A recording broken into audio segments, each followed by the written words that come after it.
thank you, Dr. Campbell, Dr. Zakir Naik, for your presentations as well as the response. Lastly, we have the audience participation session, namely the question and answer session. To extract maximum benefit in the limited time of 60 minutes approximately that we have available, we would like the following rules to be observed. Your question should be only on the topic, the Quran and the Bible in the light of the subject of science. Questions out of the topic would not be entertained. Kindly state your question briefly and to the point. This is not a lecture time, neither a counter question time for the questioners. Dr. William Campbell and Dr. Zakir Naik should answer comprehensively, and each answer should not exceed 5 minutes. 4 mics have been provided in the auditorium for the questions from the mics. 2 next to the stage for the gents, and 2 in the rear of the center aisles for the ladies. Those who would like to put forward a question to Dr. William Campbell may kindly queue up behind the mics on my left, gents in the front, ladies in the rear, and those who would like to put forward a question to Dr. Zakir may kindly line up behind the mics on my right, gents in the front, and the ladies in the rear. I would like the audience in the balcony to kindly excuse us. We are happy that this is a full session, jam-packed hall, but we request you to kindly take the trouble to come down to the mics if you'd like to put forward a question. Only one question at a time may be put forward. If you have a second question, you would have to line up behind again to put forward your second question. Written questions on index cards available from the volunteers in the aisles would be given secondary preference after the questions on the mics are handled by the speakers. Please write on the card to whom your question is addressed, Dr. William Campbell or Dr. Zakir Naik, so that they can be put in the appropriate boxes in front of you, transparent boxes with the names Dr. William Campbell and Dr. Zakir Naik put on them, so that the questions could be shaken up by the coordinators and the speakers themselves could select the questions at random. These would be screened by the panel of the speakers to see that they are relevant and on the topic, and okayed by the coordinators to be put forward on the coordinator's mic, which the speakers would have to answer. Kindly state your name and profession before putting forward your question. We will allow one question at a time in a clockwise rotation, alternately addressed to each speaker. Like Dr. Campbell, one question, Dr. Zakir Naik, the second question, then Dr. Campbell, the third question, and Dr. Zakir Naik, the second question. I'm sorry, it would be a zigzag fashion rather than a clockwise fashion, the way the mics have been arranged by the organizers. So first question next to the stage, second question next to the stage, third question on my left in the rear, fourth question in the rear on my right, and so on. We would allow approximately 40 minutes for these questions, then we switch over to the questions on the slips. May we have the first question from the mic on my left for Dr. William Campbell. I would like to ask Dr. Campbell if in Genesis it says, when it talks about the flood, Noah flood, it talks about that the water covered the surface of the earth, all the creations and all the mountains and everything. And it says that it covers the highest mountain on earth. And that was 15 cubits, which is in Arabic 15 foot, qadam. So we know scientifically that the highest mountain on earth is not 15 foot. It is a lot higher than that. So how come in Genesis it says that the water covered everything, every single mountain on earth, and the highest was 15 feet?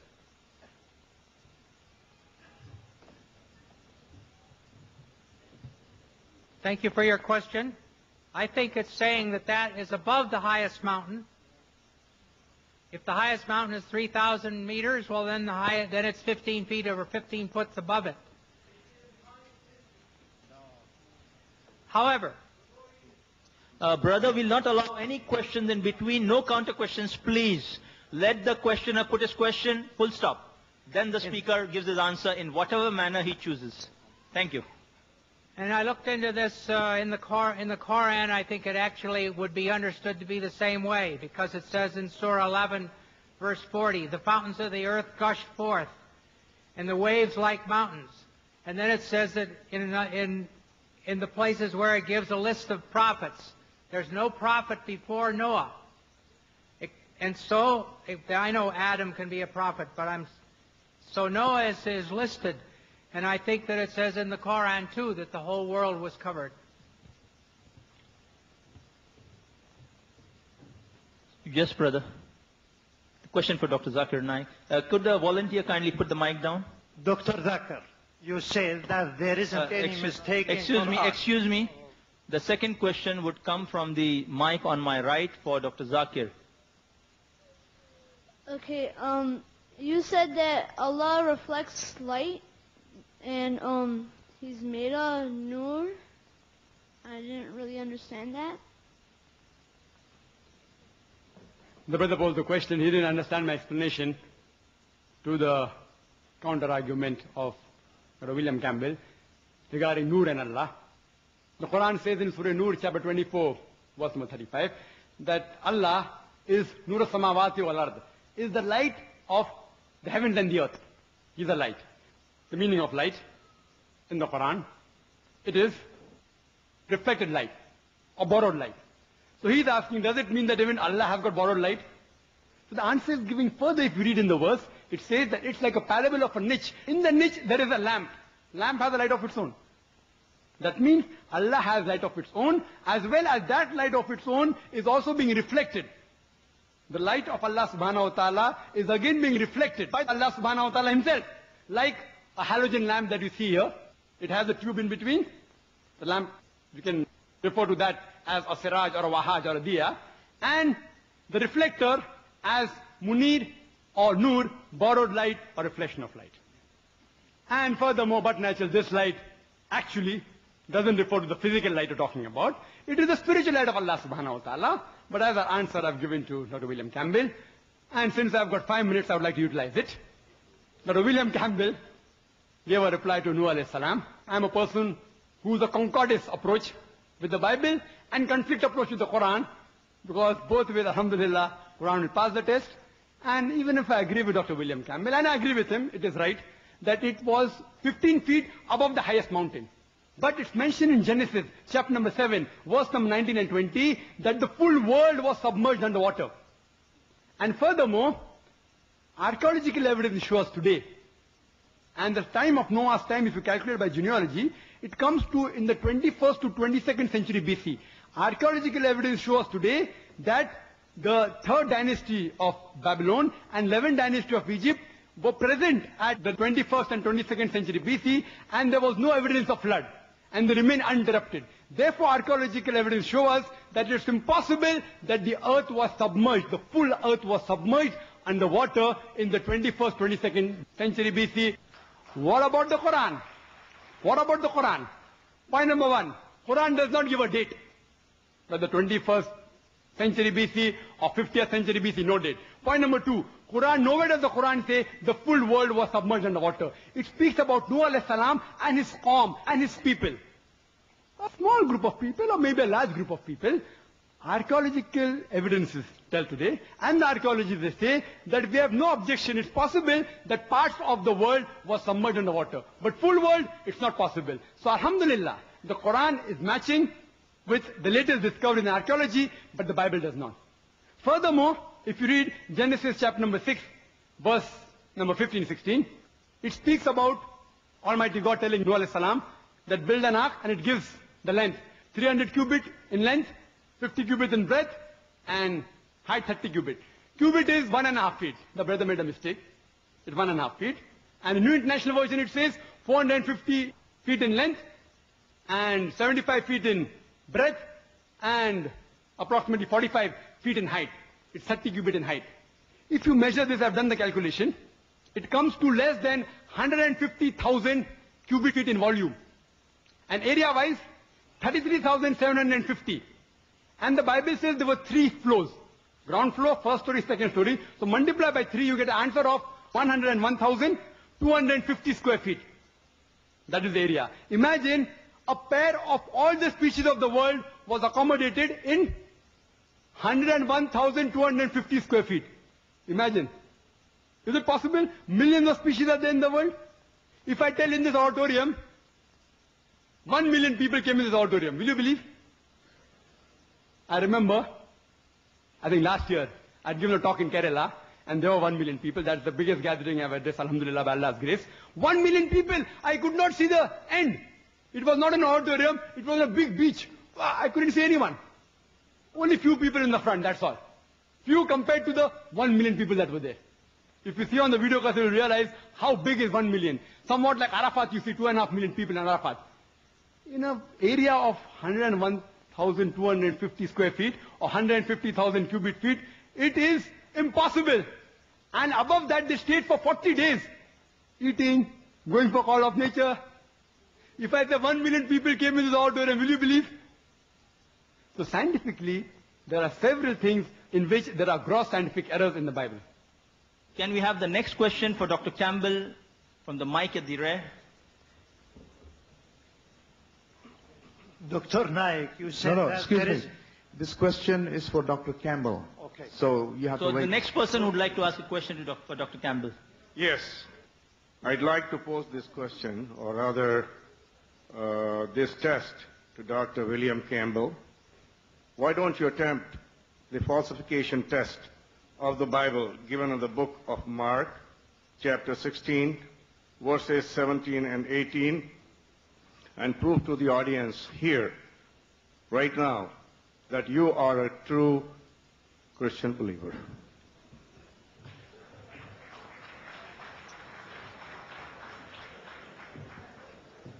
Well, I don't agree with Dr. Naik's interpretation. Jesus himself was tempted, and the devil said, well, if you're the Son of God, throw yourself off the temple. And Jesus said, you will not tempt the Lord your God.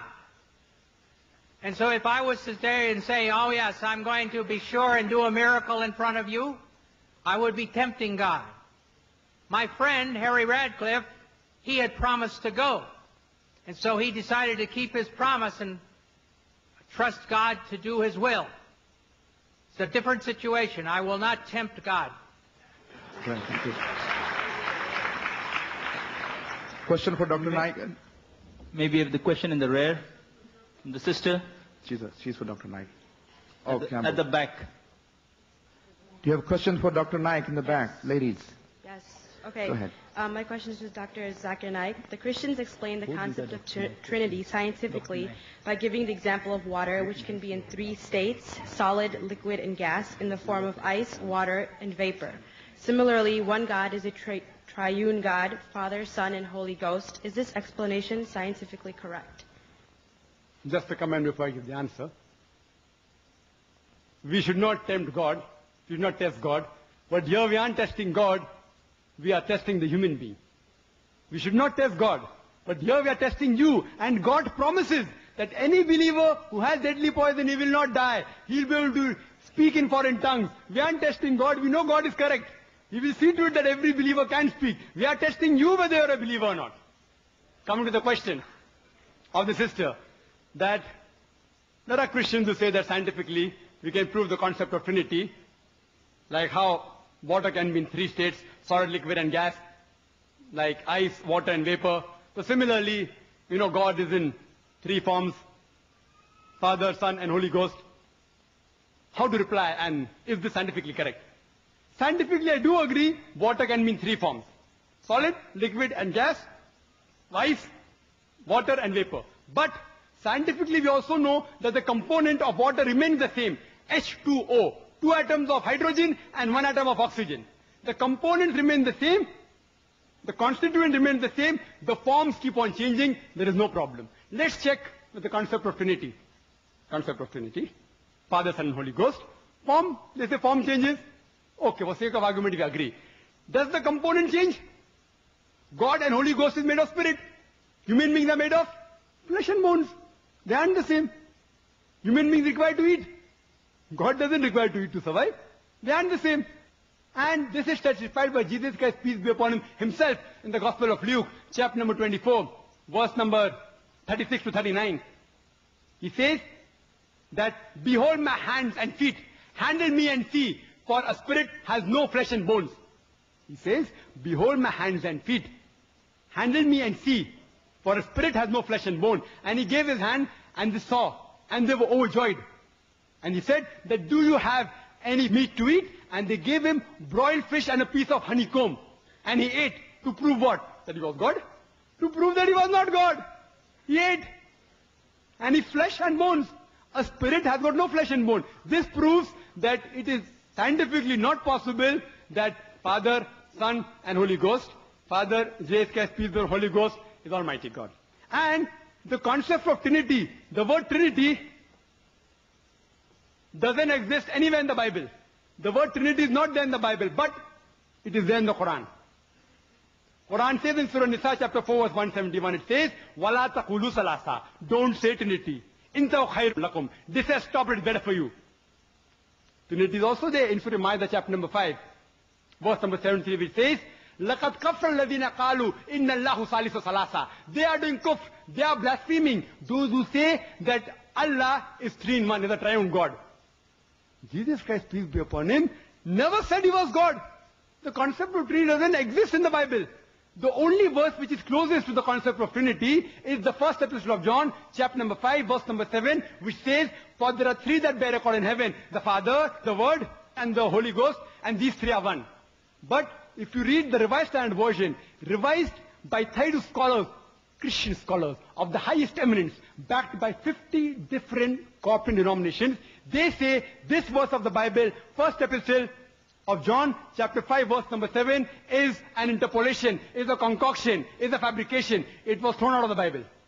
Jesus Christ, peace be upon him, never claimed divinity. There is not a single unequivocal statement in the complete Bible where Jesus Christ, peace be upon him, says, I am God, or where he says, worship me. In fact, if you read the Bible, it is mentioned in the Gospel of John, chapter number 14, verse number 28, he said, my Father is greater than I. Gospel of John, chapter number 10, verse number 29, my Father is greater than all. Gospel of Matthew, chapter number 12, verse number 28, I cast out devils with the Spirit of God. Gospel of Luke, chapter number 11, verse number 20, I with the finger of God cast out devils. Gospel of John, chapter number 5, verse number 30, I can of my own self do nothing.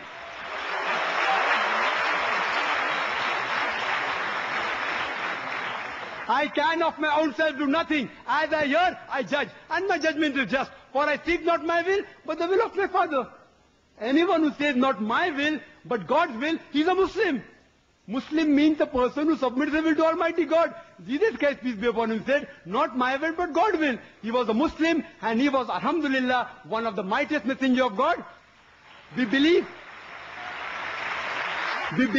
that he was born miraculously, without any male intervention. We believe he gave life to the dead with God's permission. We believe that he healed those born blind and lepers with God's permission. We respect Jesus Christ, peace be upon him, as one of the mightiest messengers of God, but he is not God, and he is not a part of the Trinity. Trinity doesn't exist. Quran says, Qul huwallahu ahad, say he is Allah one and only. Before we have the next question from the mic here, earlier I had announced that the ladies should kindly queue up there. Unfortunately, they have not queued up there, so we are having a problem of balancing the questions. Okay, what we do, we disregard the labels on the mic. Yes. If the ladies want to ask from here, we'll allow them. Let's just balance this in practical necessity. The hall is jam-packed, we understand. We will allow now one question for Dr. Campbell from here.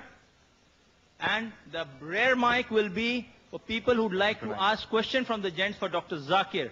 Similarly, for the ladies, the front mic would be for Dr. William Campbell, and the rear mic would be for Dr. Zakir. Are the people queued there for Dr. Zakir? Yeah. Yes. Okay. People queued here for Dr. Campbell? Right. I think they have taken their own positions and changed the positions the organizers had given. We respect it because of the rush in the hall. The next question for Dr. Campbell from this mic. Thank you. Yes, brother. Assalamu alaikum. Alhamdulillah, tonight's been, praise be to Allah, praise be to the one God of all mankind. Tonight's been a very interesting dialogue, and a dialogue at that.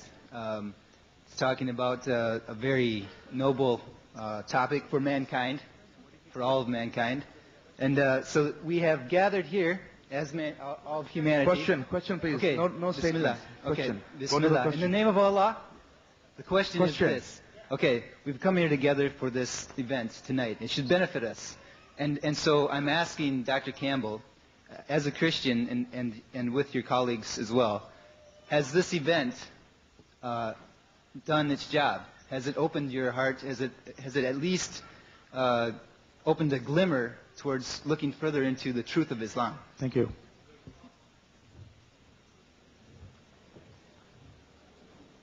Well, I think I'll use the last question to answer yours.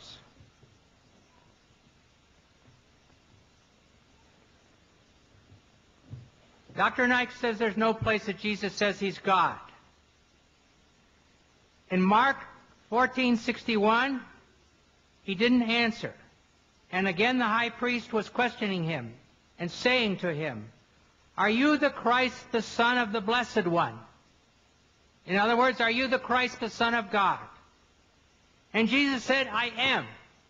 So he did say, "I'm the Son of God." And he did say he's divine. And the Bible clearly says, I realize he's quoted the verses he wished to quote, Dr. Zeik wished to quote, where Jesus was in his human form. But there's other verses. He says, "I and the Father are one." It says, "In the beginning was the Word, and the Word was with God, and the Word was God, and God was made flesh and dwelt among us."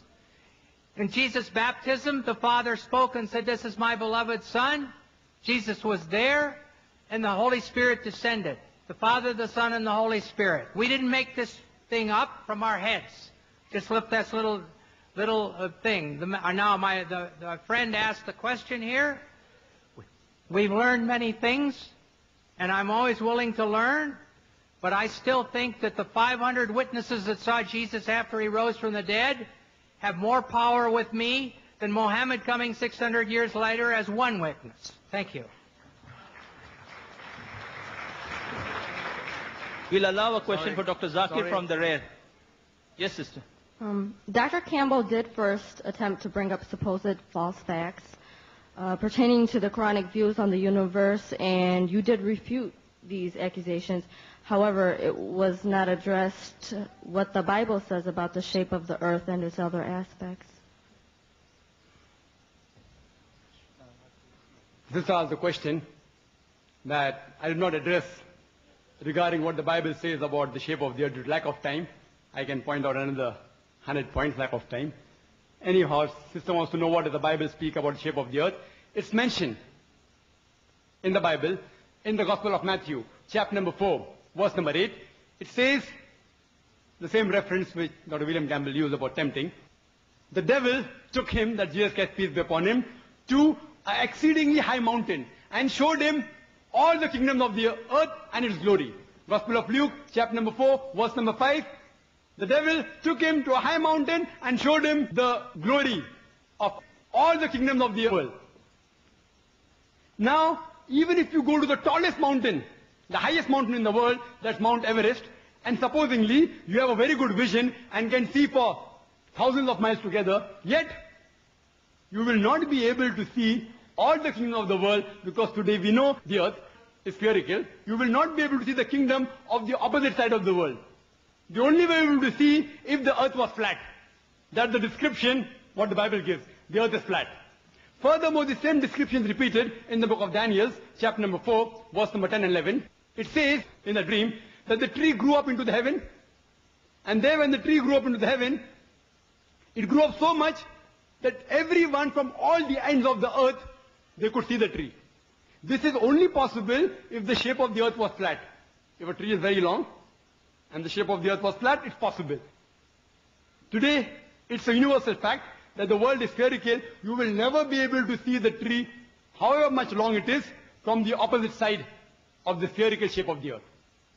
Furthermore, if you read, it's mentioned in the First Chronicles, chapter number 16, verse number 30, that the earth does not move.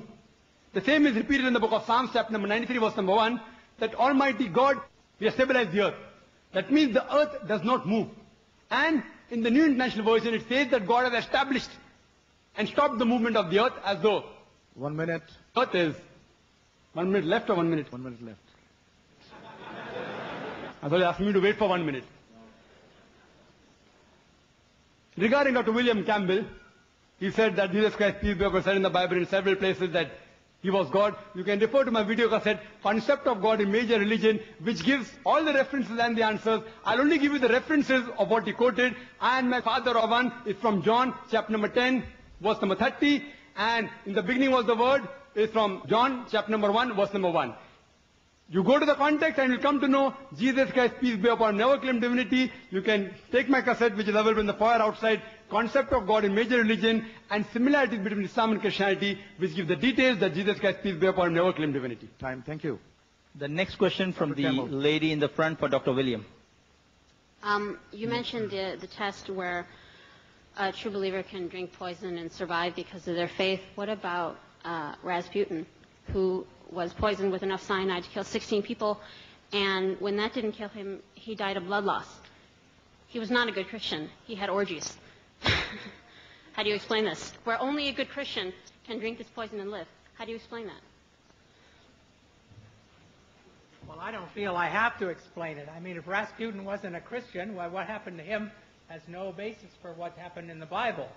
I said before, God didn't intend for us to line up here and start taking poison and see whether he's the true God. Oh, sorry. We are not to test God. That was given that that said that these things will happen. An example would be Paul. He went to, when he was in shipwrecked, and I think it's Crete, but I have the wrong place in my mind, and he landed, and so he was throwing wood in the fire, and a snake bit him. Nothing happened to him.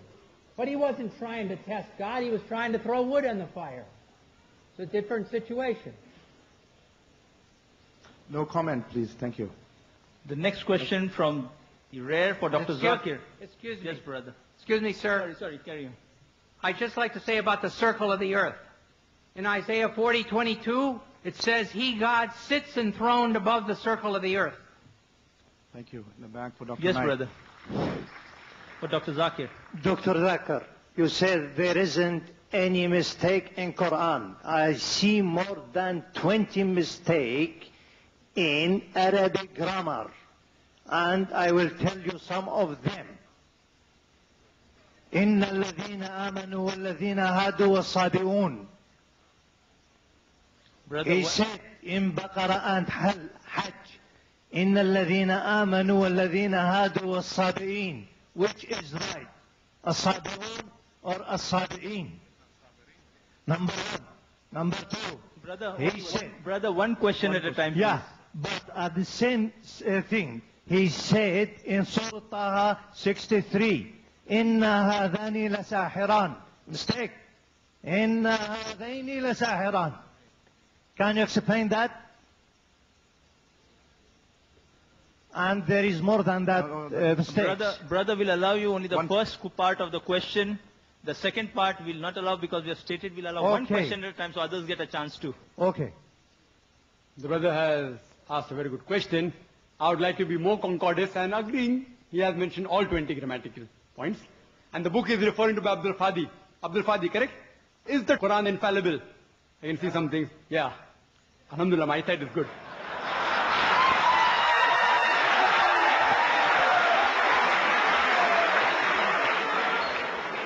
I will answer all 20 together. Because I've read the book. I'll answer all 20, inshallah. Inshallah. Point number one, brother. Point number one.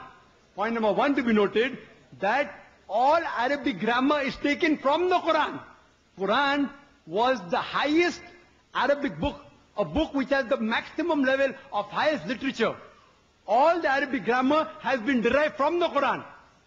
Quran is the textbook of grammar.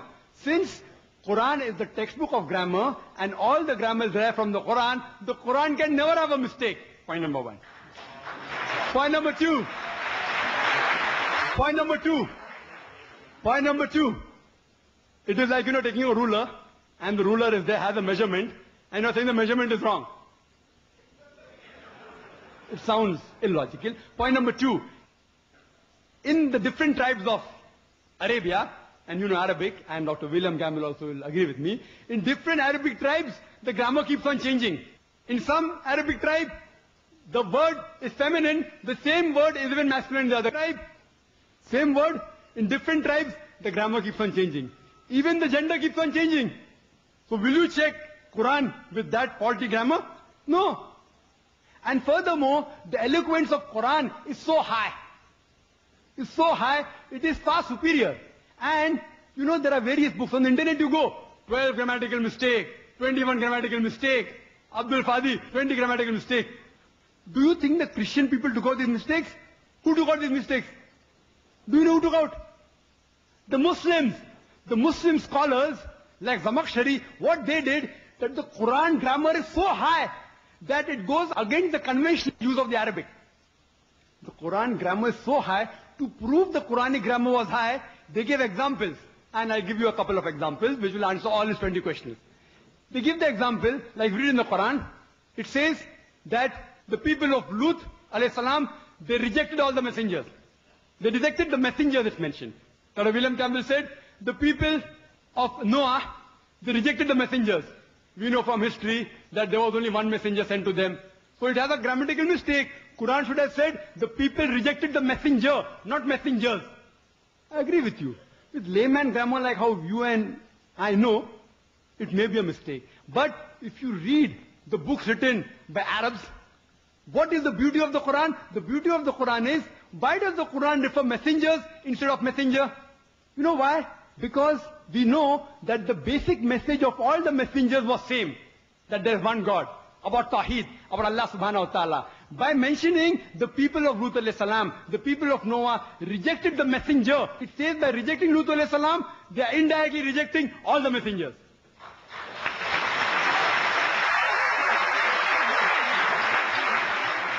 See the beauty, see the eloquence, alhamdulillah. You may think it's a mistake. It's not a mistake. Similarly, people like Anuj Suraj says that Quran says, kun fayakun, be and it is. It should be kun fakana, be and it was. Agreed, past tense is kun fakana in Arabic. It's not kun fayakun. But the kun fayakun is more superior. It says, Allah, it was, it is, and can do. Past, present, and future. Thank you, Dr. Naik. May we have the next question from the brother in the front for Dr. William Campbell. Yes, Dr. Campbell, this is a very sincere question to learn a little more about Christianity. I want to ask that Jesus' ministry was only for 3 years after he was baptized by John the Baptist. So Jesus, the second most powerful person after God, the Son of God, what are his contribution in his early life from 1 year to say 27 or 28 years? What are his significant contributions? This is, excuse me, Dr. Campbell. This is not the topic for tonight. We had. Yeah, you can go ahead. In the beginning of his presentation, Dr. Campbell mentioned Zulqarnain from the chapter 18 of Quran, the cave, and he mentioned that Zulqarnain is Alexander the Great. Can you prove me how you came to that Zulqarnain is Alexander the Great? I only read it in the commentary of Yusuf Ali. But regardless of whether it's Alexander the Great or who it is, the sun doesn't set in a murky marsh, and that's what the verse says. Okay, thank you. Yes, sister, the question for Dr. Zakir. I don't know the exact verse, but when the Bible says, for as Jonah was 3 days and 3 nights in the belly of the fish, so shall the Son of Man be for 3 days and 3 nights the heart of the earth. Did Jesus, peace be upon him, scientifically fulfill the sign of Jonah? What the sister is referring to is the verse of the Bible, Gospel of Matthew, chapter number 12, verse number 30 and 40. When people ask Jesus Christ, peace be upon him, show me a sign, show me a miracle. Jesus Christ, peace be upon him, says, you evil and adulterous generation, seeking after a sign, no sign shall be given to you but the sign of Jonah. For as Jonah was 3 days and 3 nights in the belly of the whale, so shall the Son of Man be 3 days and 3 nights in the heart of the earth. Sign of Jonah. Jesus Christ, peace be upon him, puts all his eggs in one basket. And if you go to the sign of Jonah, the book of Jonah is less than 2 pages, and most of us know. And if you analyze that Jonah was 3 days and 3 nights, but Jesus Christ, peace be upon him, we know from the Gospels that he was put on the cross, the alleged crucifixion, alleged. By late evening, he was brought down from the cross and put in the sepulchre. And on Sunday morning, if you see, the stone is moved away and the sepulchre is completely empty. So Jesus Christ, peace be upon him, is in the tomb on Friday night. Friday night he was in the tomb. Friday night. He was there in Saturday morning, one day, one night, one day. And he was there Saturday night. So 2 nights and 1 day. 2 nights and Sunday morning the tomb was empty. So Jesus Christ, peace be upon him, was there for 2 nights and 1 day. It's not 3 days and 3 nights. Dr. William Campbell gives the reply in his book that, part of the day can be counted as 1 day. And if a patient comes to me who's sick on Saturday night, on Monday morning, and if I ask him, how long are you sick for? He will say 3 days. I agree with you. Concordance approach, I agree. I'm very generous. You say part of the day is full day, I agree with you. So Saturday night, part of the day, 1 day. Sunday, part of the day, full day, 1 good. Monday, part of the day, full day, no problem. If patient says 3 days, no objection. But no patient will ever say 3 days and 3 nights. I challenge. I have, alhamdulillah, met various patients. I have not come across a single patient, including Christian missionaries, who have ever told to me who was sick in the night, day before yesterday, saying, I am sick for 3 days, 3 nights. So Jesus Christ, peace did not say 3 days. Jesus Christ, peace be upon him, says 3 days and 3 nights. So it is a mathematical error. Scientifically, Jesus Christ, peace be upon him, didn't prove. And furthermore, the prophecy says, as Jonah was, so shall the Son of Man be. Jonah was how? How was Jonah in the belly of the whale, belly of the fish? Dead or alive? Alive. When he was thrown overboard, he was alive. In the belly of the whale, he goes around the ocean, dead or alive? Alive. He prays to Almighty God, dead or alive? Alive. He is vomited out on the seashore, dead or alive? Alive, alive, alive, alive. When I ask the Christians, how was Jesus Christ, peace be upon him, in the sepulchre, in the tomb, dead or alive? They tell me dead. Alive. Alhamdulillah. Is it a Christian? If he's alive, alhamdulillah, he was not crucified. If he's dead, he hasn't fulfilled the sign. You can refer to my video cassette, was Jesus Christ, peace be upon him, really crucified? It proves that Jesus Christ, peace be upon him, was not crucified. As the Quran says in Surah Nisa, chapter 4, 157, وَمَا قَتَلُوا وَمَا صَلَبُوهُ. They didn't kill him, neither did they crucify him. It was only made to appear so. Thank you, Dr. Naik. Question for Dr. William. Dr. Campbell, since you are a medical doctor, could you please explain scientifically the various medical aspects that in the Bible regarding, because you didn't answer them in your rebuttal. For example, blood used as a disinfectant, bitter water test for adultery, and most importantly, that the woman is unclean for double the period when she gives birth to a daughter than as compared to a son.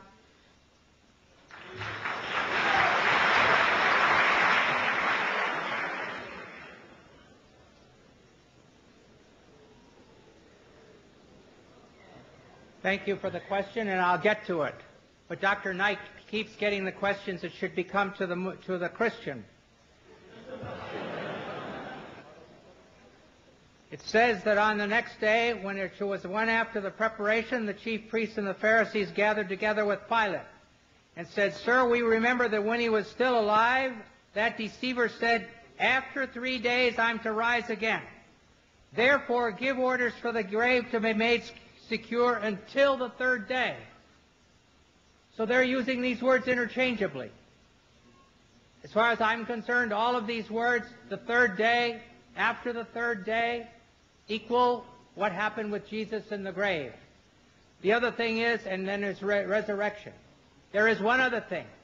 When Jesus was arrested on Thursday night, Please be quiet. This is not going to work like this. Please be patient. Thursday, and Thursday when he was arrested, he said, my hour has come. And so I count that that's 3 days and 3 nights. Now you've asked me about these places in the Bible.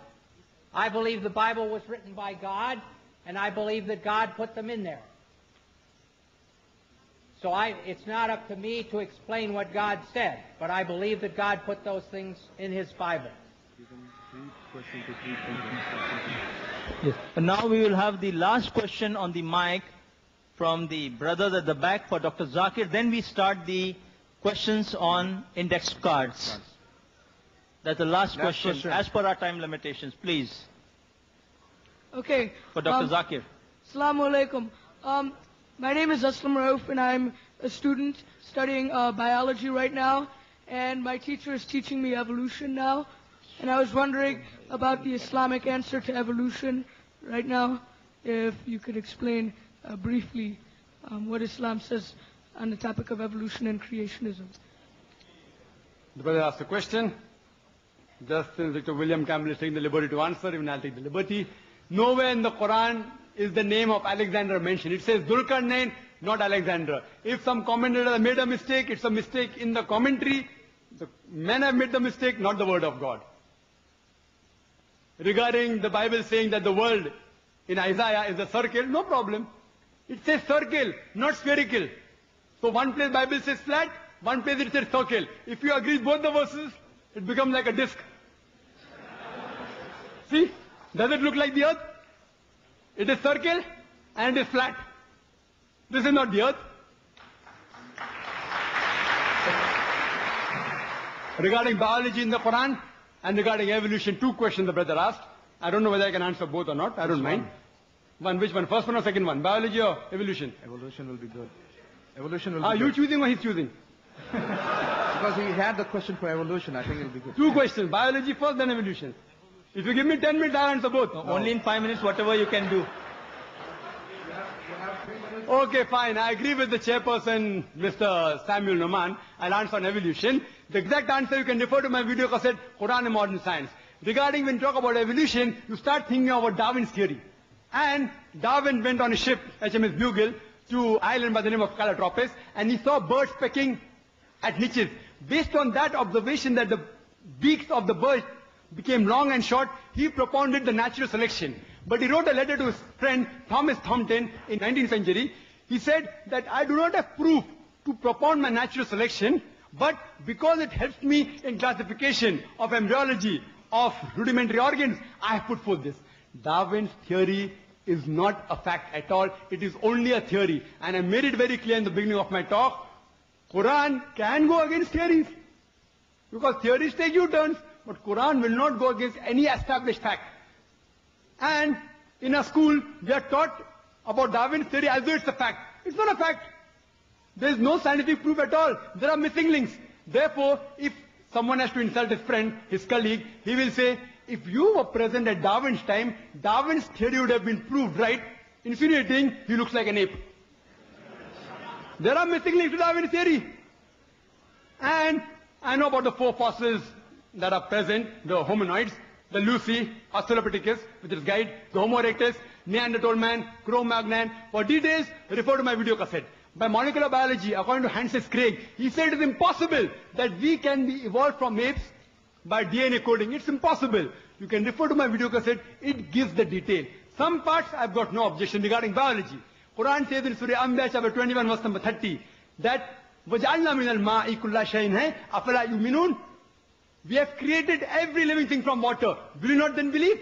Today we know that every living creature, the basic substance, the cell, contains cytoplasm, which has about 90% water. Every living creature in the world has approximately 50 to 90% water. Imagine, in the deserts of Arabia, who could have imagined that everything is made of water? Quran says that 1400 years ago. Time, Dr. Naik. Thank you. Thank you. Thank you very much. We would now start the questions on slips of paper. we would have this box for Dr. William Campbell, this box for Dr. Zakir Naik. We turn the boxes, their names toward themselves so they don't see through while you all can see. They pick up the questions, looking away from the box, and they answer it themselves. Whatever they choose, they have to answer. The first question for Dr. William Campbell. And the next question for Dr. Zakir. They can pick up the questions in advance so that we don't waste time in the reading the questions. So one questions they can start, and we'll allow Dr. William to read for some time if he wants. The first question. I will read the question, but first I just want to say about everything made of water. It's perfectly obvious. Every time you smash a bug, it's made of water. Every living thing is made of water, but it's observable. It's not a miracle. Okay, Dr. Campbell, if you cannot answer the contradictions in Genesis regarding the creation, don't you think that that proves that the Bible is unscientific and therefore not from God? I admit that I have some problems with this, but I also have all the fulfilled prophecies, and that's very important to me. And it says that Jesus is the cornerstone, and built on it, he's built on the foundation of the apostles and the prophets. And so the prophets prophesied and the apostles wrote down when God fulfilled the prophecy. I know that doesn't answer your question, but my faith is in Christ for as my Savior. Okay, thank you. Dr. Naik?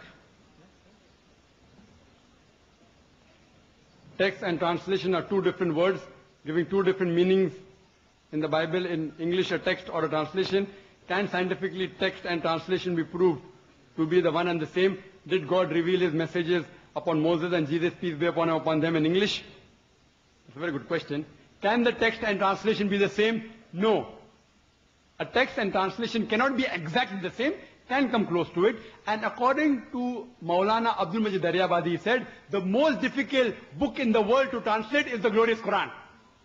Because the language of the Quran is so eloquent, it is so superior, so noble.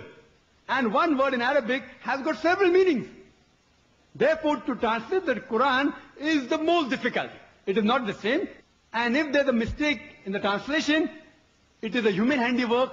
The human being who's translating, he's to blame, not Almighty God. Regarding, was Bible revealed in English? No. Bible was revealed in English. It's Old Testament in Hebrew, New Testament in Greek. Though Jesus Christ, peace be upon him, spoke Hebrew. But the original manuscript that you have, it's in Greek. The Old Testament, the original Hebrew is not available. Do you know that? The Hebrew translation of the Old Testament is from the Greek. So even the original Old Testament, which is in Hebrew, is not present in Hebrew. So you have a double problem. No wonder you have scribal errors, etc. But the Quran, alhamdulillah, the original Arabic is maintained. It has been, alhamdulillah, scientifically you can prove it is the same. And regarding, were revelations revealed to Jesus Christ, peace be upon him, and to Moses, peace be upon him? I said in my earlier answer as well as my talk, that we believe the Quran says in Surah Ra'd chapter 13 verse 38 that Allah subhanahu wa ta'ala has sent down several revelations. By name only four are mentioned. The Torah, the Zabur, the Injil and the Quran. The Torah is the Wahi which was given to Moses, peace be upon him. The Zabur is the revelation, the Wahi which was given to David, peace be upon him. Injil is the Wahi, the revelation which was given to Jesus, peace be upon him. And Quran is the last and final revelation which was given to the last and final messenger, Prophet Muhammad, peace be upon him. Dr. Naik, thank you so much. But the present Bible is not the Injil which we believe in, which was revealed to Jesus Christ, peace be upon him. Thank you, sir. Dr. Campbell? May we have one more? But the present Injil is the one there's always been. We have texts, 75% of the text from 180 A.D. That's 100 years after John wrote. He was alive and wrote. You have people alive at that point who knew, who their grandparents believed through John. There's good evidence and good text. The Bible is valid history. Now the question. With the probability you presented, it is a great calculation. Thank you. But in the matter of God, it is completely inferior. God is all-powerful and can choose who he likes, of course, no matter rich or poor or any other thing. So how then does your probability fit in? Jesus was poor. He was chosen. He said the Son of Man has nowhere to lay his head. I'm not sure about this. I don't see how the calculation is talking about that. Calculation was how many people could fulfill all those prophecies. I hope that that's been helpful. Thank you. Thank you. Dr. Naik? Go ahead, please. Go ahead. Thank you. In an effort to prove, the Quran is so heavily agreeable to modern science. What happens if modern science is wrong? Does the Quran always change to reflect the changes in science? That's a very good question. It's a very important question, and we Muslims should be very careful while bringing compatibility with the Quran modern science. Therefore, I said in the beginning of my talk, I will only be speaking about those scientific facts which have been established. And a scientific fact which has been established, for example, the earth is spherical. It can never go wrong. Established science can never take U-turns. But unestablished science, like hypotheses and theories, can take U-turns. I know Muslim scholars who have tried to prove Darwin's theory from the Quran. Nonsense. So therefore, we should not go overboard and try and prove everything of modern science. We have to be careful to check up whether it is established or unestablished. If it's established, alhamdulillah, with scientific proof, the Quran will never go against it. If it's a hypothesis, it may be right, it may be wrong. Like Big Bang Theory. It was a hypothesis earlier. Earlier it was a hypothesis. Today, after solid proof about the celestial matter, according to Stephen Hawking, etc., it's a fact.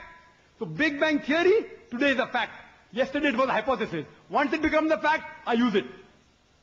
You know, there are hypotheses saying that human beings have been created from a single pair of genes, Adam and Eve. I don't use it.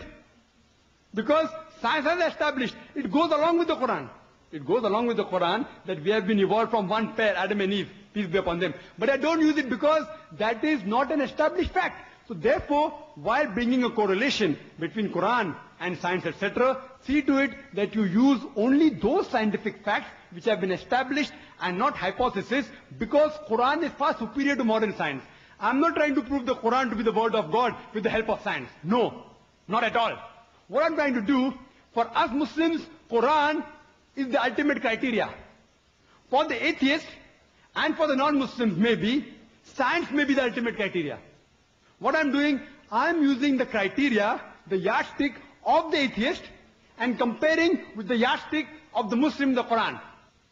I'm not trying to prove the Quran to be the word of God with the help of science. What I'm trying to do, when I bring a compatibility, and I show the superiority of Quran, that what your science has told us yesterday, Quran has told us 1400 years ago, I'm trying to prove that our yardstick, the Muslim yardstick, the Quran, is far superior to your yardstick, the science. Therefore, you should believe in Quran, which is far superior. Hope that answers the question. Thank you, Dr. Naik. Yes, Dr. Campbell. This is the last, last two questions for the speakers. We'd ask the audience to just bear for us for a few minutes more. We have the last question on the slip for Dr. Campbell, followed by one last question for Dr. Zakir, and we'll ask you to please wait till the end.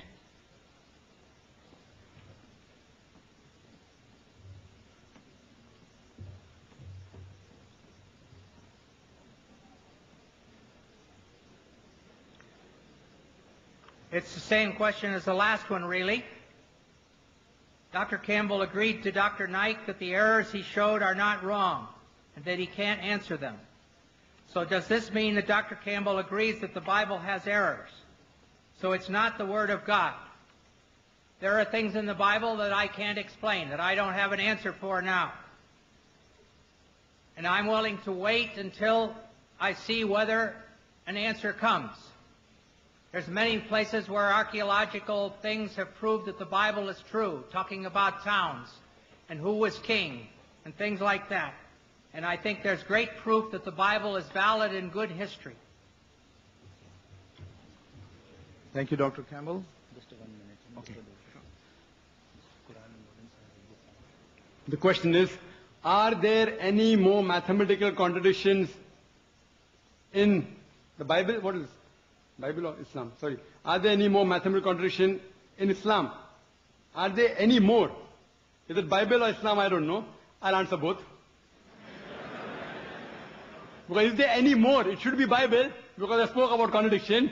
Anyway, regarding Islam, the Quran says in Surah Nisa chapter 4, verse number 82, أَفَلَا تَدَبُّرُونَ الْقُرْآنَ وَلَوْ كَانَ مِنْ عِنْدِ غَيْرِ اللَّهِ لَوَجَدُوا فِيهِ اخْتِلَافًا كَثِيرًا.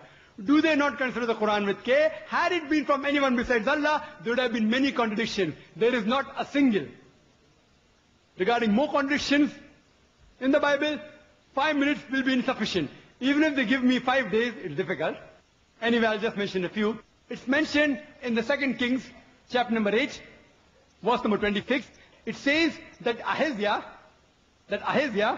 he was 22 years old when he began to reign. 2 Chronicles, chapter number 22, verse number 2 says that he was 42 years old when he began to reign. Was he 22 years old or was he 42 years old? Mathematical contradiction. Furthermore, in 2 Chronicles, chapter number 21, verse number 20, it says that Joram, the father of Ahaziah, he reigned at the age of 32 and he reigned for 8 years. And he died at the age of 40. Immediately Ahaziah became the next ruler at the age of 42. Father died at the age of 40. Immediately son takes over, who's at the age of 42. How can a son be 2 years older than the father? Believe me, even in Hollywood film, you will not be able to produce it.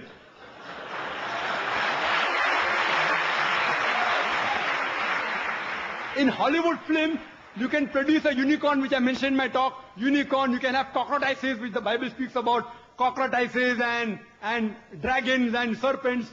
But in Hollywood, you cannot even show a son being 2 years older than the father. It cannot even be a miracle. Even in miracle, it's not possible. Impossible. In miracle, you can have a person being born of a virgin birth, but in miracle, you can't have a son being older than the father by 2 years.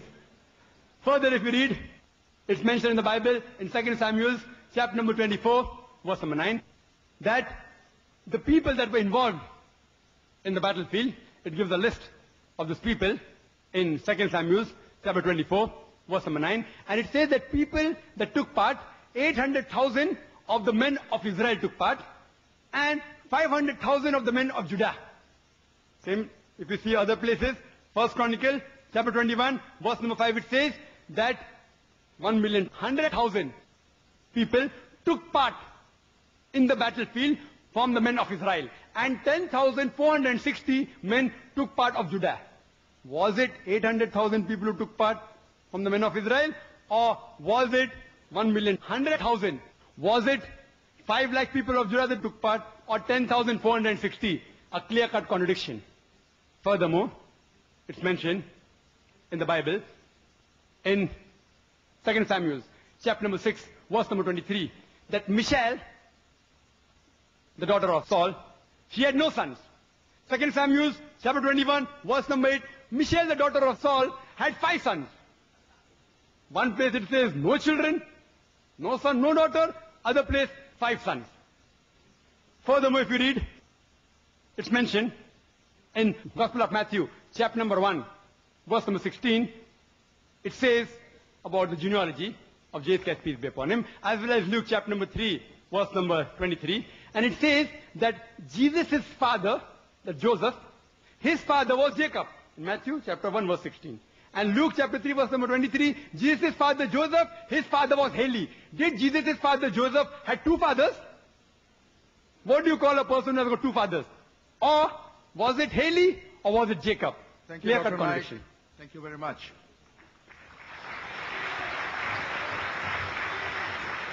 Can we have you bear with us for 2 minutes?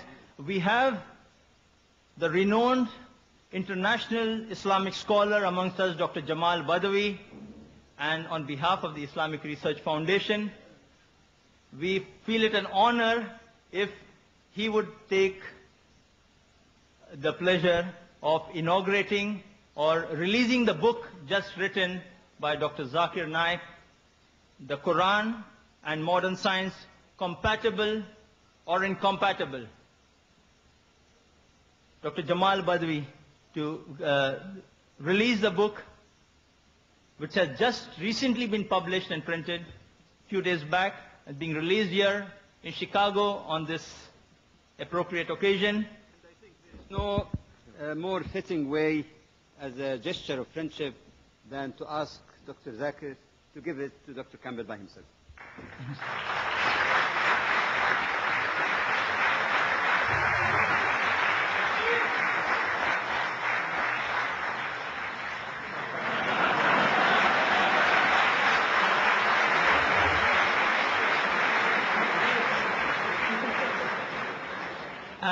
As we have a very limited number of these copies available, so we request only the non-Muslim guests who have come here to kindly take a complimentary copy of the book as they leave the auditorium if they are interested. It would be a pleasure. May I call upon Dr.